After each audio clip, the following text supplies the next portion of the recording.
এই যে কালকে রাত্রে যে ছাত্রদের উপরে হামলাটা করেছেন, এটা কেন করেছিলেন আপনি? অবশ্যই আপনারা দেখেন আনসারের কোনো অস্ত্র নাই, কোনো কিছু নাই, লাঠি আর বাঁশি। আনসারের যে দুর্ভোগ, এটা আসলে মোটামুটি এখন বর্তমান সবাই জানে।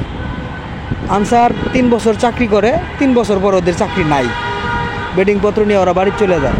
বাড়ি যাওয়ার পর ওখানে 8-9 মাস পর্যন্ত বসে থাকে, কোনো ফ্যাক্টরি মিল কারখানা কোথাও যাইতে পারে না। যখন শুনে আনসার সদস্য, তখন বলে যে না, এদেরকে চাকরি দেওয়া যাবে না, 8-9 মাস পরে মেসেজ চলে আসবে, এরা চাকরি ছেড়ে চলে যাবে।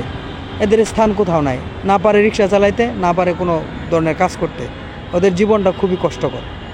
আরেকটা বিষয় হচ্ছে, ওরা 3 বছর পর 8-9 মাস পর যখন মেসেজ আসে চাকরির জন্য, তখন ওরা ওই চাকরি জয়েন করতে গেলে ওদের সিসি করতে সময় 8-10 হাজার টাকা, 15 হাজার টাকা দিতে হয়।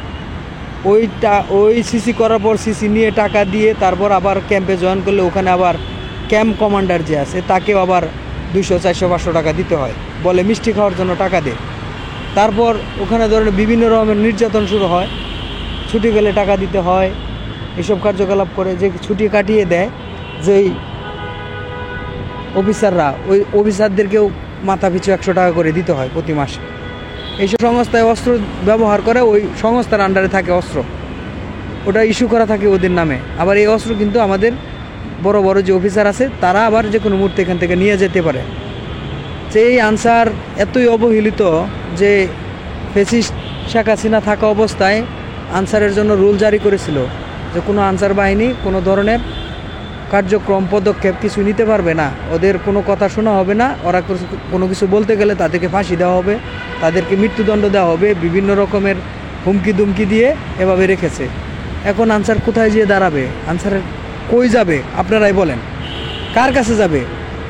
এখন আনসার কোথাও গেলে আসলে পানিটা কিন্তু নিজ দিকেই গড়ায়। গরিবের ভালোবাসাটা, গরিবের কষ্টটা কেউ দেখে না।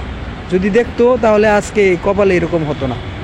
এই যে আনসারের যে ঘটনাটা ঘটে গেল, কিছু দুষ্কৃত লোক আনসারের ভিতরে ঢুকে আজকে এই কাজগুলি করেছে।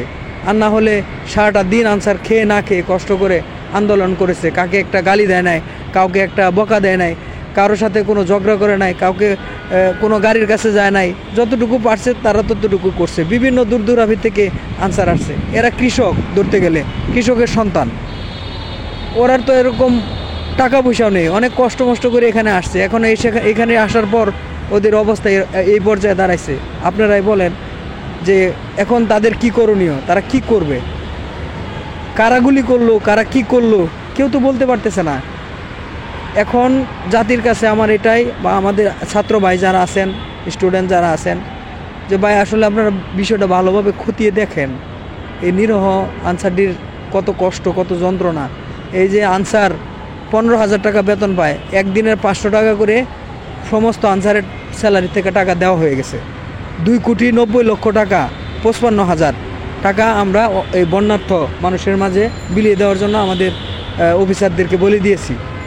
তে আমাদের ওই যেসব এলাকায় বন্যা হচ্ছে, ওই সব আনসাররা বিভিন্ন জায়গায় জায়গায় গিয়ে সমস্ত মানুষদের সহযোগিতা করতেছে, সব তো দেখতেছেন। এখন আমাদের ন্যায্য দাবি যদি আমরা আদায় না করতে পারি, 1 তারিখ থেকে হয়তো শুনি যে হয়ে যাবে, ওই আন্দোলন বন্ধ হয়ে যাবে, তখন আমাদের তো আর কোনো রাস্তা থাকবে না।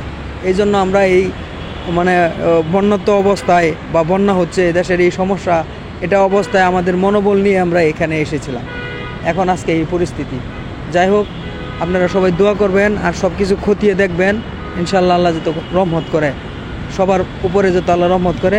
ছাত্র ভাইয়েরাও অনেক কষ্ট পেয়েছে, আমাদের আনসাররাও অনেক কষ্ট পেয়েছে। সবার জন্য দোয়া করি, আল্লাহ যত তাদের সুস্থতা দান করে।